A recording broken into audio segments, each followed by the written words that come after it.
เจ้าสบายดีครับน้อยซื้อวีละเส้นเนาะจะมาแนะนำใบประตูม้วนแบบเด่นของเราเนาะซึ่งการใช้งานหรือสีหรือว่าสิ่งที่ลูกค้าข้องใจว่ามันเป็นแบบใดเนาะคือคุณภาพนี่ดีหลาย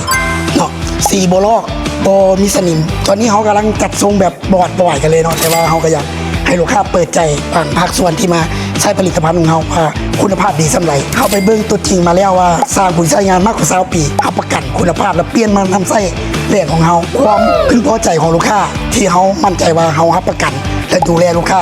หลายกว่า20 ปีสีโบลอกโปรจางเด้อพี่น้อง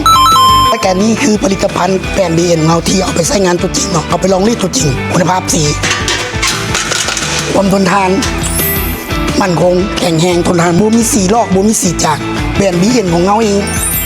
สำหรับท่านใดที่สนใจแบรนด์ BN ของพวกเราเนาะหาตัวแทนเลยทั่วประเทศเลยเนาะซึ่งมีทั่วประเทศเลยหรือว่าสนใจก็คือติดต่อทางบริษัท BN ของพวกเราได้เลยที่หน้าทุ่มนวลตาเนาะ